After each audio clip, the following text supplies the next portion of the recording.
put all rules aside just to follow your spirit. We love you, we praise you, give thanks in Jesus' holy name.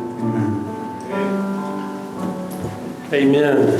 Thank you so much, Leon, and appreciate the praise team and the band for leading us in worship today, and the choir and everyone leading us in worshiping our God, the great I Am. So that is the one that we serve, the one that we worship today, the one that we trust our eternal salvation to, the one that we trust our lives into His hands is the great I Am, the eternally existent one. We are born, we live, and we die. But God, He has forever existed and will forever continue to exist. He's the one that our trust is in today. Let me just mention a couple things to you by way of announcements. First of all, if you're here today and you're a guest, it's your first or second time with us, we want to say welcome to you. We're glad to have you here. If you didn't get a chance to stop by the table as you came in for guests and fill out one of our Connect cards, there's one in the bulletin there. We would encourage you to fill that out, and then you can just turn it in at the Welcome Center, pick up a little gift from us before you leave today. And then also a couple things big going on. One, we have a Discover class today. If you've been coming to our church for a while and you're interested about finding out more about Lebanon Baptist Church and what it takes to be involved and to get plugged in here on a deeper level, we're having a Discover class today. I'll be leading that at 11 o'clock, or after this service finishes. We'll be meeting over there in the room to the left, to the back left of the worship center here, and we'll be meeting over there today at 11, so we encourage you to join us for that. And then also a couple things to mention. Last week we had a group of about 34 youth leaders and teens from our church go down to camp, Crossroads Camp in Anderson, South Carolina. Had a great reports that we heard from that about how God worked in their lives, and we had at least 6 that were part of our group, 6 teenagers that either trusted Christ for salvation or got assurance of their salvation while they were there. And then we had, that's incredible. And then also we had 3 that committed to follow God's call to pursue a path of missions for their life. And so we're super excited about what God did this past week in that camp. And then we got another big thing going on at our church next week. Next week. Anybody know what next week is here at our church? Anybody know?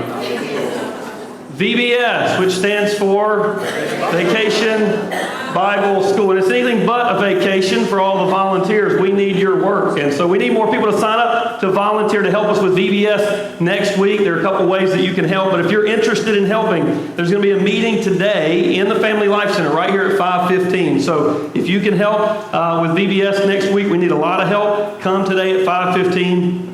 And be a part of that meeting. We also need decorations, because it's going to be a farm theme, and so we need decorations for that to be brought in by next Sunday. And so if you can help us with any of those decorations that relate to farm themed stuff, bring those in. If you're looking for more details on what that might be, livestock, animals, those kinds of things, see Karen Apple for that. Karen, raise your hand over here. Just see her. Yep, right there. See Karen, so you can help with that. We need as many decorations as we can. And then also, I think we're looking for 600 rolls of toilet paper, and so if you could help us with that by next Sunday, we would greatly appreciate it. I don't think that has anything to do with a new fundraiser like the Flocking one.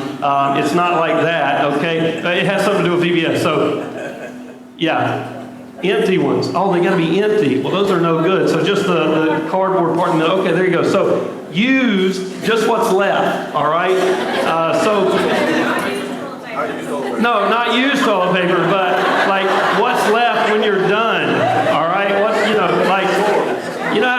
How many of you have a husband or wife, when you go, they've used everything up and there's nothing there. You got to, all right, so bring that in, all right? There you go. That helps. Hey, that's what we're looking for. We're looking forward to an exciting week next week with VBS, and we'll start getting somebody else to explain what we're looking for, so I don't run into places that I don't need to be. All right. Have you ever been obedient to God and faced opposition for it? You ever been like that? You ever been obedient to something that God was asking you to do, or something that was clearly commanded of you in the Word? You were doing what God said, and you faced resistance or opposition? You ever found yourself in a situation where you made a tough decision to do what was right and pleasing and honoring to God, and you found that there were some around you who didn't appreciate that, didn't like that, opposed that, made it difficult for you, or resisted you in your efforts to do what God said? You ever been there before?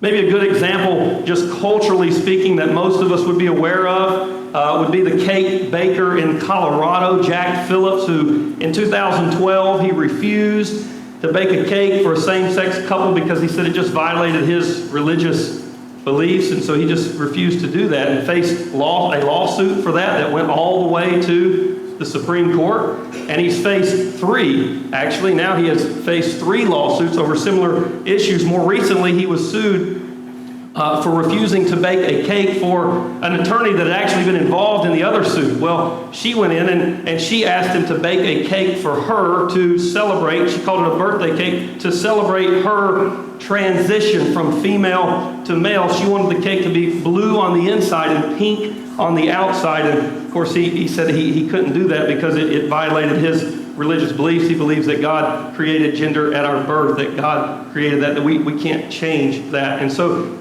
he faced opposition for that and continues to face opposition for that. Maybe we haven't faced anything to that degree or that level, but on a personal level, have you ever had someone try to stop you from doing what you believe to be the right thing before God? Or you did what you thought was the right thing before God, only to face resistance and opposition from people around you? How do we respond in situations like that? How should we respond when we are obedient to God and we face opposition from people around us? Well, Jacob is a good example for us. For a change, he's a good example. He's mainly been a poor example for us. But for a change, where we find him today in Genesis chapter 30, if you want to go ahead and turn there to Genesis chapter 30, where we find Jacob today is setting a good example for us. He's actually modeling for us how we should respond when we are being obedient to God and face resistance or opposition from those around us. If you kind of remember where we've come so far in Jacob's life, at his very birth, he was given the promise. The promise was given to his mother that he would be the one, the younger one would be the one who would inherit the blessing and the promise from God, to be the patriarch in the family, to be part of the legacy that would lead to Christ. And then his mom led him in all of this deception and scheming, and he tricked his brother Esau for a bowl of red soup out of the birthright of giving that over to him. And then he manipulated and tricked his father and deceived him into blessing him instead of Esau. And there was all of this deception and strife, and we see that, and then we see him stealing the blessing and leaving and fleeing from the land that he had received as a promise. And then he encountered God in that dream at Bethel, and God had said to him, "I'll take care of you, Jacob. I'll protect you, and you will inherit the blessing. You will, in fact, have descendants, and your line will lead to the one who will bless all peoples of the earth." And then he goes to Laban, his future father-in-law, his mother's brother. He gets to Laban, and before he even gets to Laban, he meets who at the well? He meets Rachel. Wow, he says, "I got to marry Rachel. I got to marry her." And so he goes to Laban, and he says, "Laban, I'll work for you in exchange for your daughter, Rachel." And he works 7 years, and he gets married, but not to Rachel. He gets married to Leah, because Laban pulls a little substitution and trickery on him. And that's part, I believe, of God paying back and vindicating Jacob for his sin.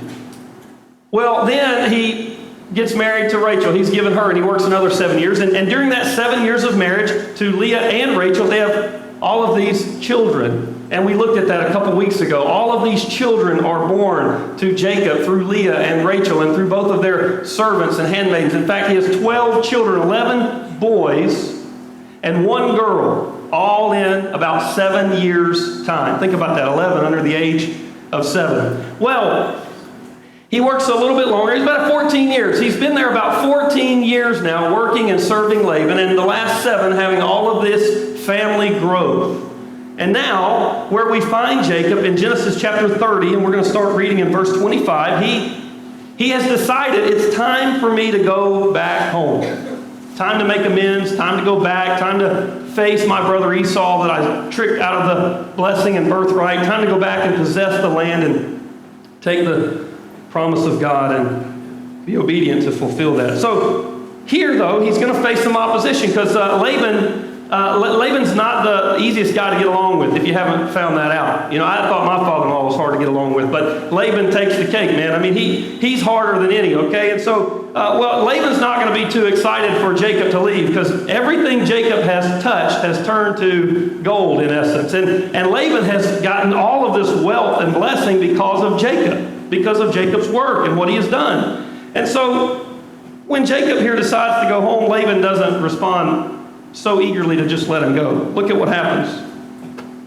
Let me read through this. Genesis 30, verse 25. As soon as Rachel had borne Joseph, Jacob said to Laban, "Send me away that I may go to my own home and country.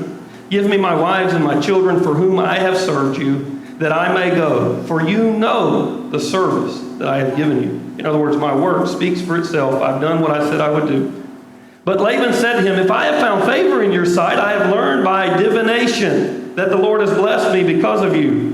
I mean, Laban says, I've used the magic. I've gone to see the hand palm readers. I've looked into the crystal ball. And I have seen clearly that I have been blessed because of you. So, he says, Jacob says, all right. So Laban says, "Tell me your wages and I'll give it to you." You know, we worked out a deal before. You got the daughter. Well, that didn't go so well, but you got the daughter for 7 years. You got the other one for another 7 years. You've had your wages. Tell me now your wages. Tell me now what you would like. And Jacob said to him, "You yourself know that I've served you and how your livestock has fared with me. For you had little before I came, and it has increased abundantly, and the Lord has blessed you wherever I turn. But now, when shall I provide for my own household also?" In other words, everything I've done has benefited you and increased your flocks and herds and made you wealthy and prosperous, but I haven't gotten anything out of this yet.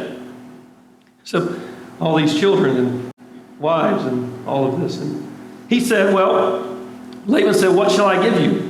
Jacob said, "You shall not give me anything. If you will do this for me, I will again pasture your flock and keep it." So here's the deal. "Let me pass through all your flock today, removing from it every speckled and spotted sheep and every black lamb and the spotted and speckled among the goats. And they shall be my wages. So my honesty will answer for me later. When you come to look into my wages with you, everyone that is not speckled and spotted among the goats and black among the lambs, if found with me, shall be counted stolen." Laban said, "Good, let it be as you have said." I mean, Laban jumps in and agrees to this deal quickly.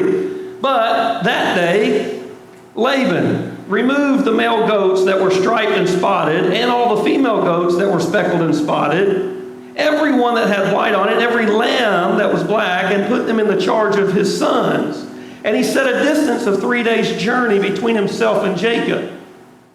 And Jacob pastured the rest of Laban's flock.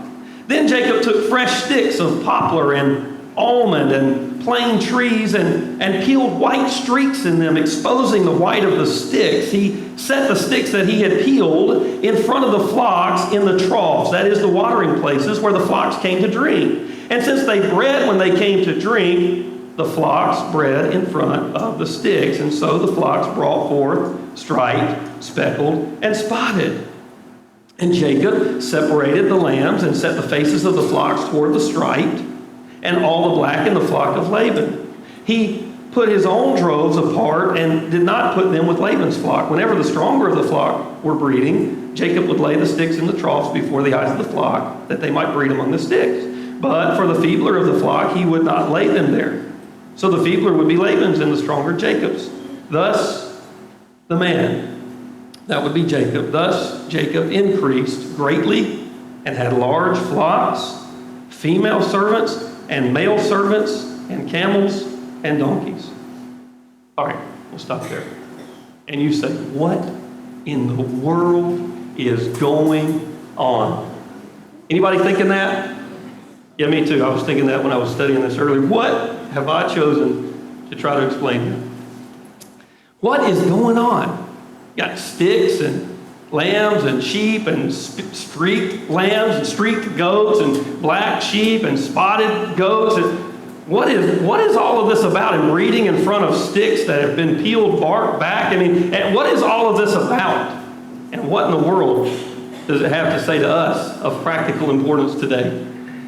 Let me explain this to you and give you some application for all of this today. I think this has something very important and relevant to say to us today as we peel back what is going on and look at it and try to make application. First of all, what's going on? Well, again, Jacob has been there 14 years and he decides it's time to go back to his home country. So he says to Laban, let me go back to my home country. Give me my wives and children and we'll go back. And Laban says, well, you got to have something to take with you. What do you want? And Jacob says, I don't want anything. I tell you what, here's what we'll do. And so again, Jacob, this is incredible, the transformation that's taken place in Jacob. When Laban says, what do you want? What shall I give you? Jacob says to him, don't give me anything. This coming from the lips of a man whose whole life has been spent trying to get something from everybody he's been around. And now Laban says, what can I give you? And Jacob says, I'm not asking you to give anything. What Jacob is saying to Laban is, I'm going to work for you for a longer period of time now, and it will benefit and bless you. But at the end of the process, I will have a flock of my own to leave and take with me. And so that's the plan that Jacob works out with Laban. Most goats are going to be one color. They're not going to be streaked or spotted. The majority are going to be one color. And the sheep, the majority are going to be white, not black. And the goats are typically going to be black or brown. They're going to be a solid color. And so there would be some that would have received a recessive gene. And what Jacob says is, let me take the ones that have the recessive gene and the ones that are bred that come out streaked and spotted, the sheep that aren't white but are black, the goats that are not black or brown but are streaked and spotted, I'll take those. Let me breed them. I'll take all of the rare ones that you don't get much of. And when the time of all of this is finished, I'll get the ones that breed from those and I'll take them and leave. And I'll have flocks from that. And so that's what Jacob was asking for. Well, Laban agrees quickly, because this is not a lot that he's going to get. I mean, what Jacob has said is, look, in the past, over these 14 years, I've worked for you and you've gotten it all. And I got your daughters. But Jacob is saying now, all right, instead of you giving me something, let me join in the profit sharing with you. And I'll take my share of the profits at the end of the time. And that'll be what I have to take with me. You haven't given it. I've worked for it. Your flocks have increased. I've stayed with you longer. And then I have something to take. And what Jacob is essentially asking for is not the normal. In that culture, in that day, when you would enter into a profit-sharing agreement like that, you would normally be asking for about 20%.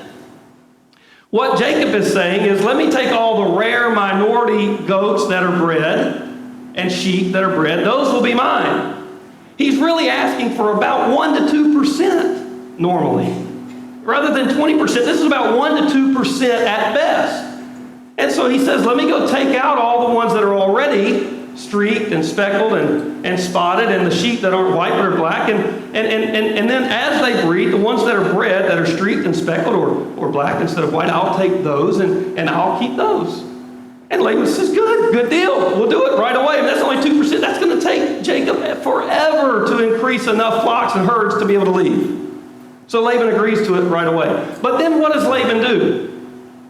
Laban goes, I want to make this even harder. Instead of letting Jacob pull out the ones and use them for breeding that are already streaked and speckled and spotted, Laban sends his sons and he goes and he pulls all of them out himself that are streaked and speckled and spotted, and he sends them 3 days' journey away with his sons. Let's see Jacob try to do this now. And so Jacob goes to work. He goes to work with none of the streaked and spotted or speckled. He goes to work with only the white sheep and only the solid black or brown goats. And yet, over a period of time, he's able to breed. Hey, that's Leah. Does she need me to hold her? Okay. Over a period of time, she didn't even really acknowledge that. Allison just walked out the door. Over a period of time, what happened was Jacob was able to breed all of these flocks that were streaked, spotted, or speckled, or sheep that were black instead of white. And he amassed great fortunes and great herds from this, so much so he had to hire servants. And he had to hire servants that would employ the use of donkeys and camels in their service as well. It says thus, at verse 43, the man increased greatly and had large flocks, female servants and male servants and camels and donkeys. What in the world is going on here? Let me unpack it for you, and let me make it practical to you. Here's what I want you to say, to understand today. This is the one point. I'm just going to flesh this out for you today. This is what I think the text teaches us, and I want to show you how it does. When obedience leads to opposition, how do we respond? Here's how Jacob responded. Here's how I think God calls us to respond. When obedience leads to opposition, keep working honestly and diligently, but trust the outcome to the unseen hand of God. Now let me unpack that. But when obedience leads to opposition, what are we supposed to do? What did Jacob do? We do what Jacob did in this case. We keep working honestly and diligently, but we trust the outcome to the unseen hand of God. First, what does this mean? Let me unpack it. The first part, when obedience leads to opposition. Okay, that's the first thing you got to understand today. When obedience leads to opposition. Okay, Jacob is being obedient to God in here. Jacob is going back to his homeland. He's doing what we'll see later. He tells us God had told him to do, return to your homeland. He's being obedient to God. He knows the promise is for him to go back to the land of his fathers, to go back to the land of Canaan. At Bethel, God said, I'll give you all this land. You'll come back with offspring. You'll come back with all of these children, and your descendants will multiply. And so Jacob now is going, okay, I can't just stay here with Laban. It's time to go back to where God has told me to go. The point is, when obedience leads to opposition. Obedience, all right? If you're facing opposition or resistance in your life because you're being an idiot or a jerk, this message isn't for you. Like if you're not obeying God and you're disobeying God and you're like engrossed in sin and disobedience to God and your life is filled with opposition and resistance and life is hard for you because you're disobeying God and living a sinful, wicked life, this message today isn't for you. All right? Don't get up and walk out right now because everybody will know. All right? But that's not what this message is for. This is for when obedience to God leads to opposition, okay? If you're disobeying God, see, say you're committing adultery. You're living a double life. And it's just making it hard for you to focus at work. You're worried about being found out. You're worried about being caught. And you're living this duplicitous life. And you're filled with anxiety. And you're getting to work late. And man, while you're there, you can't get your work done because you're stressed and you're anxious and you're worried. And your boss is threatening to let you go. And you're going, oh, man, trials.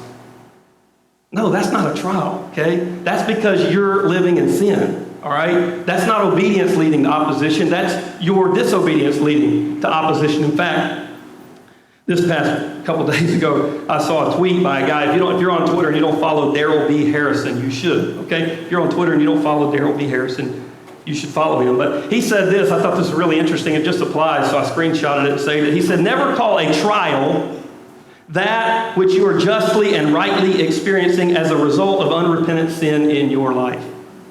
We should expect the presence of the loving chastisement of God if and when we refuse to humble ourselves and repent of our sin from our heart. And he cites Galatians 6:7-8. So again, this message is if you're facing opposition because of obedience, not because of sin and disobedience.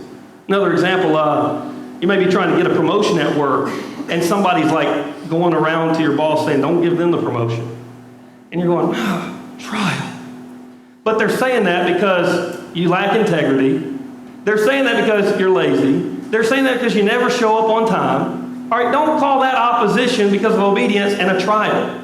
That's just your sin and your own lack that is holding you back and causing opposition. That's not what we're talking about today. See, Jacob said to Laban, send me away that I may go to my own home country. Jacob was obeying God in this. God had promised to bring him home and to give him the land of Canaan. See, when we're being obedient to God and face opposition, that's when this applies today. See, you're working hard at your job, but your boss asks you to falsify a report for the board.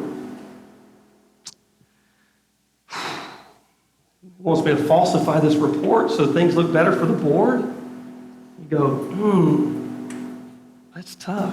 God says we're to be honest. We're to have integrity. We're not to lie. We're not to false. We're not to do these kinds of things. And you go, I can't do that. Promotion comes up, you don't get it. Boss passes over you because you wouldn't do him a favor. See, you're being obedient to God and you're facing opposition. That's what this is about. You're trying to come to church, trying to grow in your relationship with God, but your spouse doesn't come. You come by yourself and you're trying to be obedient to God. You're trying to develop a relationship with Him. You're trying to be present at the corporate worship gathering as we're told to do in Scripture, and you're trying to grow in your relationship with God, but your spouse is making life difficult for you because they don't want to be a part of that. You're being obedient to God, but they're opposing you. They always want to go somewhere on Sunday. They always want to tell you we shouldn't be there. They want to hold you back. You're facing opposition even in your marriage because of something that you're trying to do that you believe is obedient to God. Or you decide to pursue a career in full-time ministry. So God is calling me into full-time ministry.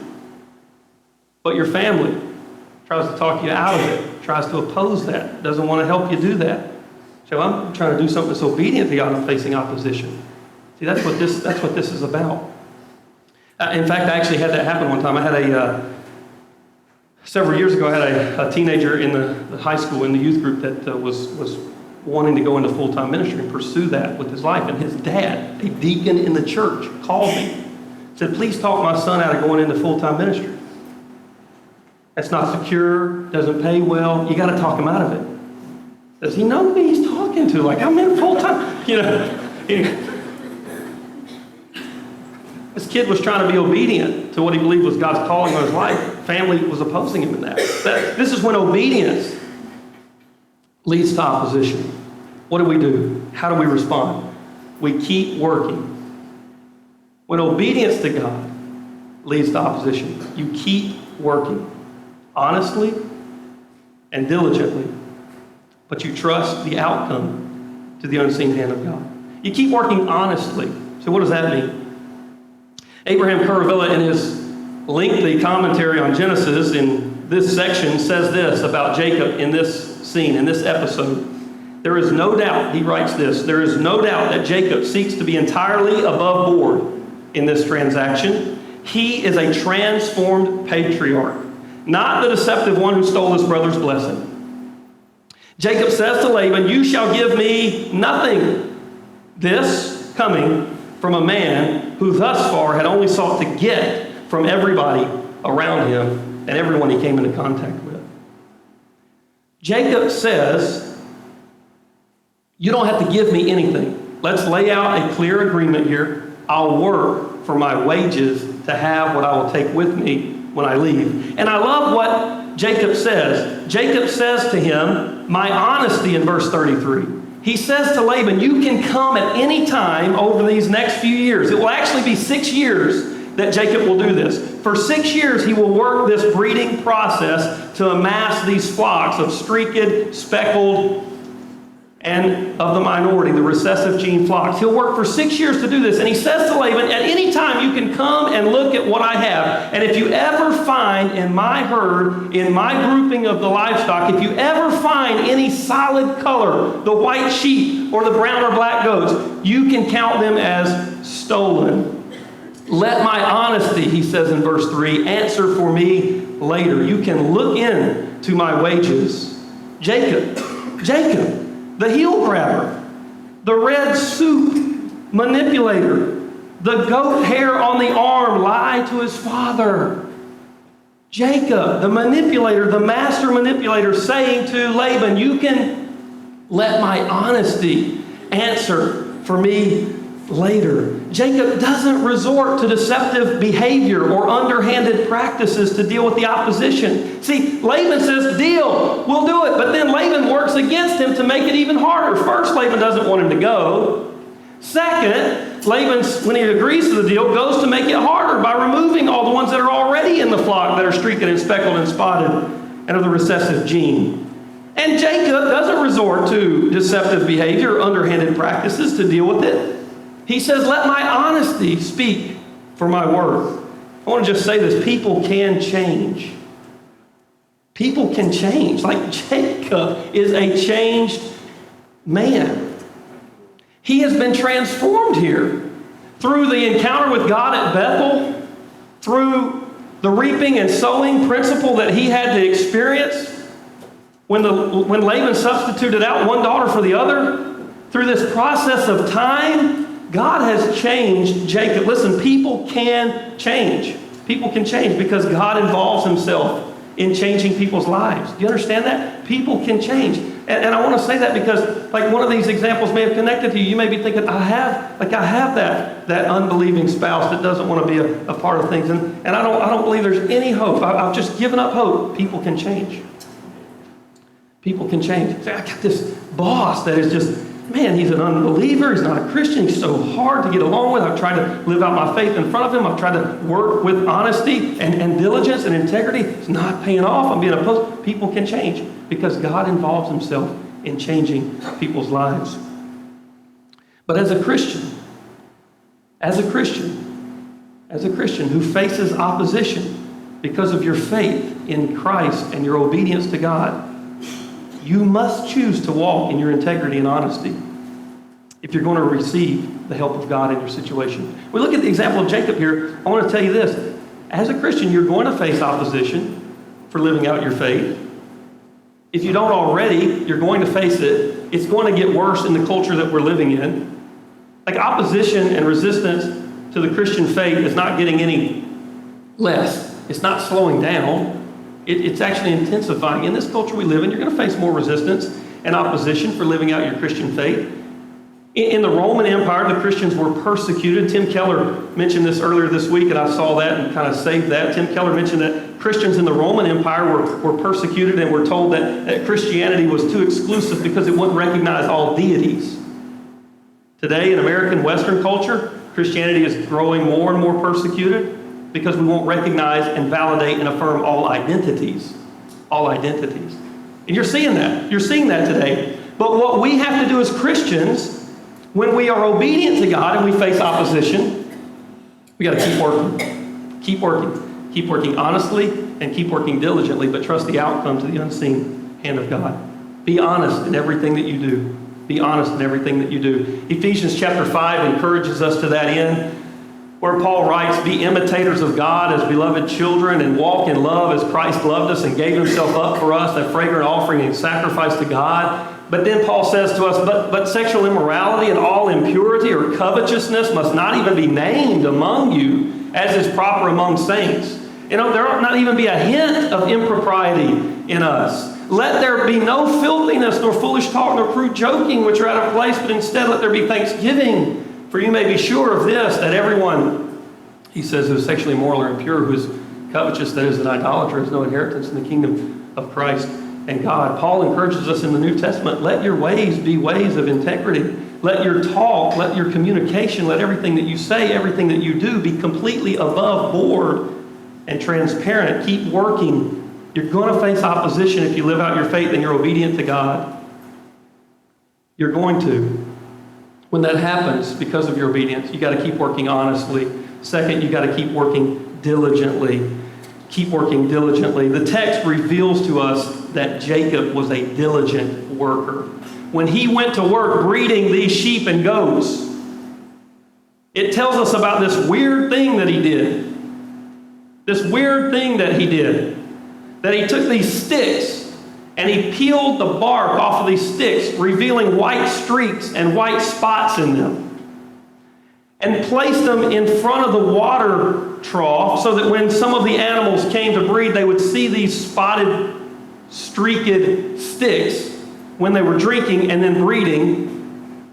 And then when they began to breed, all of these recessive gene animals that were streaked and spotted and speckled, then he would take the other animals and let them see the streaked and spotted, animals with the recessive gene, and then they would breed. This is what he did. So what in the world is that all about? There's two, what I believe are possible legitimate explanations for this.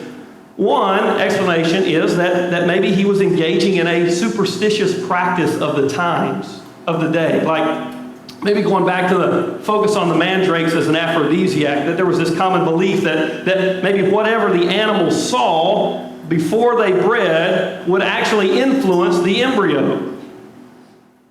And so maybe there was that belief in the culture, and that he's thinking, as I place these sticks out here that are spotted and streaked, if they see that before they breed, it'll cause them to breed more of these recessive gene animals. The only problem is, and I don't actually believe that to be what he's doing. There are a lot of great scholars that do, but there's no record been found that this was a practice or belief in ancient Near Eastern culture. No record has ever been found that they believed this in the ancient Near East, so I'm saying that's probably not it. Could be. A lot of great scholars take that. It could be. Or it could be that he actually believes God is going to intervene in this process, and by placing these out, the other interpretation would be that he believes God, and that this is an outward symbol and a reminder to just trust God in this. That every day as he goes about doing this, he's just trusting that God will do something that's unheard of, that hasn't been done before. Either one of those could be taken as an interpretation for what he's doing there. I take the second myself, but I don't really know for certain which one's right. What I do know is true about all of that is this.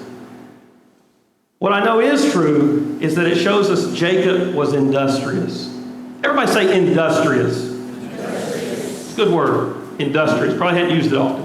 Jacob was industrious. What does that mean? Jacob was a hard worker. Jacob was busy.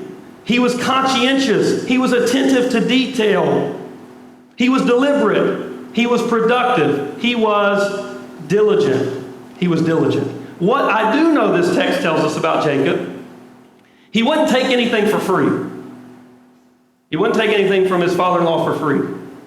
He said, let me work for my wages. And he worked 6 years. And he goes about with the odds against him. Let me just take all the recessive gene bred animals with me.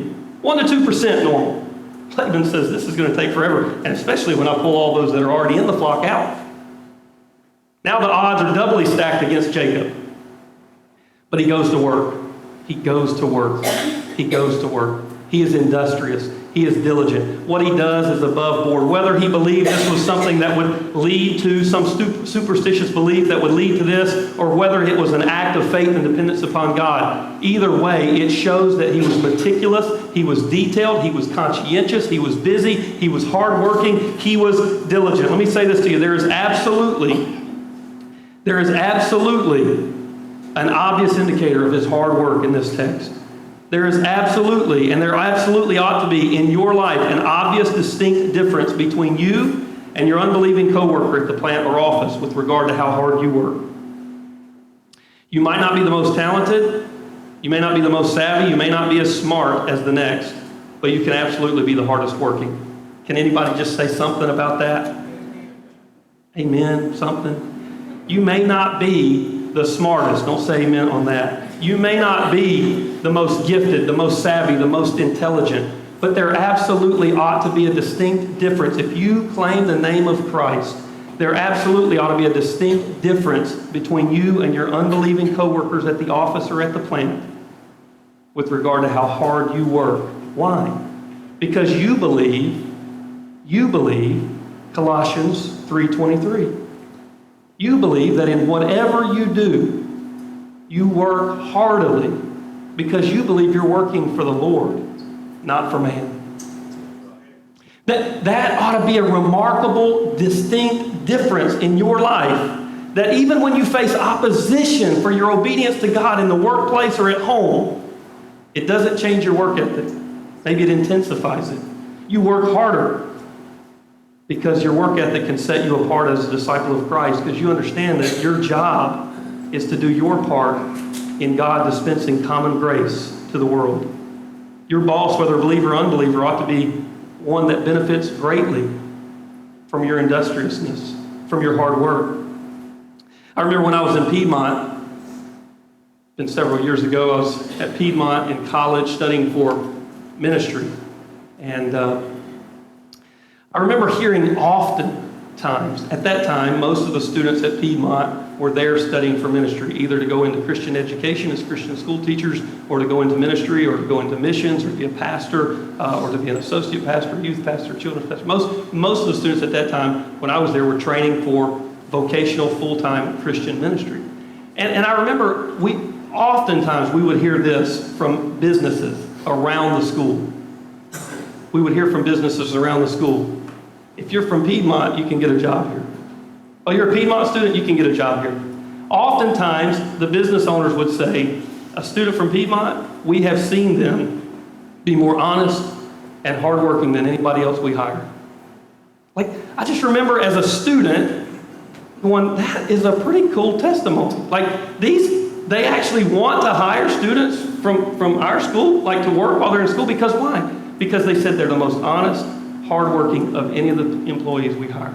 That ought to be the testimony and the legacy of us. Oh, you're a follower of Christ? You're a Christian? Hey, I'm not necessarily a believer, but I don't believe in all that, but man, I'll take you in a heartbeat, because every follower of Christ, every Christian that I've hired, they've been the most honest, hardworking employee I've ever had. That ought to be the testimony. Oh, you go to Lebanon Baptist Church? Nah, no, I mean, that ought to be the legacy and the testimony. And then here's the thing. So here's the thing. When obedience leads to opposition, I'm going to close with this. When obedience leads to opposition, this is what we do. We keep working. You keep working honestly and diligently. But, and here's where you can rest. Here's where you can rest. But you trust the outcome. You can't control the outcome. You can't control whether you continue to face opposition. You can't control whether you get the promotion. You can't control whether your husband or wife responds to your work, honest and diligent work, and then they become you can't control the outcome. You trust the outcome to the unseen hand of God. Was Jacob blessed with all of those sheep and goats, being born with recessive genes because of his honest, diligent labor? No. That would only be part of the story. Was it his cleverness with the sticks? Was it his diligence and his honesty and his hard work that led and paid off? No, that's only part of the story. That's only part of the story. Jacob was honest, he was hardworking, he was diligent. He worked hard for 6 years breeding these sheep and goats, but this eye-opening, unheard of production of all of these sheep and goats with recessive genes was not due to his cleverness or his hard work. It was due to the unseen hand of God. There used to be like an old Southern gospel song that went like this: I'm trusting to the unseen hand while going through this weary land. And some sweet day I'll reach that strand, still guided by the unseen hand. It wasn't his hard work, it wasn't his honesty, it wasn't his diligence. It was the unseen hand of God that produced these results, that performed the work, that brought the outcome of the growth of his flocks. You say, I don't see that. It wouldn't be called the unseen hand if you did, okay? You're just going to be the seen hand of God, the obvious hand. I don't see that. I was reading through what we just read. I don't see that anywhere. God's not even really mentioned in the whole text that we just read. Well, then it wouldn't be called the unseen hand. You and I may not see it, but Jacob saw it, and he actually tells us about it.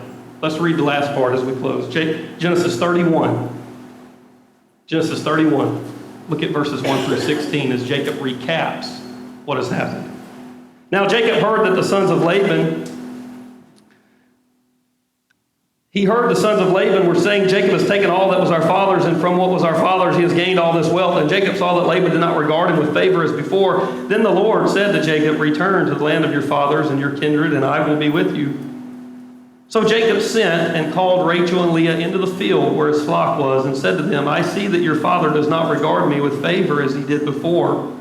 Now look at this. But the God of my father has been with me. You know that I have served your father with all my strength, yet your father has cheated me and changed my wages 10 times. Now look at this. But God did not permit him to harm me. If he said, the spotted shall be your wages, then all the flock bore spotted. And if he said, the striped shall be your wages, then all the flock bore striped. Look at this, verse 9. Thus God has taken away the livestock of your father and given them to me. And then look what he tells us. In the breeding season of the flock, I lifted up my eyes and saw in a dream that the goats that mated with the flock were striped, spotted, and mottled. Then the angel of God said to me in the dream, Jacob. And I said, here I am. And he said, lift up your eyes and see. All the goats that mate with the flock are striped, spotted, and mottled. For I have seen all that Laban is doing to you. I am. We sing about the I am. I am the God of Bethel. That's the one he saw in his dream at Bethel. Where you anointed a pillar and made a vow to me. Now arise, go out from this land and return to the land of your kindred. Then Rachel and Leah answered and said to him, is there any portion or inheritance left to us in our father's house? Are we not regarded by him as foreigners? For he has sold us, and he has indeed devoured our money. All the wealth that God has taken away from our father belongs to us and to our children. Now then, whatever God has said to you, do. Who was the one that produced the results? It was God. It was God. See, God is sovereign. We may not always see his hand at work in the world or in our own life, but we can rest assured he is at work. He is the king. He is the ruler. He will do as he chooses. We have a responsibility. That's to obey him. It's to work diligently and to work honestly. That's our responsibility. And if you're facing opposition in your life today because of your obedience to God, you got to do your part. You got to work honestly and diligently. But know this, if you're facing opposition because of your obedience to God, they're not opposing you ultimately, they're opposing the God that you're being obedient to, who is the great I am. They're opposing him. So you do your part, work honestly and diligently. When you go to bed at night, you don't stress and be anxious over what will happen in the end, because that's not up to you. You've done your part. You've worked honestly, you've worked diligently, but at the end, you trust the outcome to the unseen hand of God. Even the last couple of weeks, I've been thinking about decisions in our church, decisions that we'll need to make for the future. I've had some things come down the pipe to try to think about, talk to some of the leaders about, try to decide what we're going to do about things.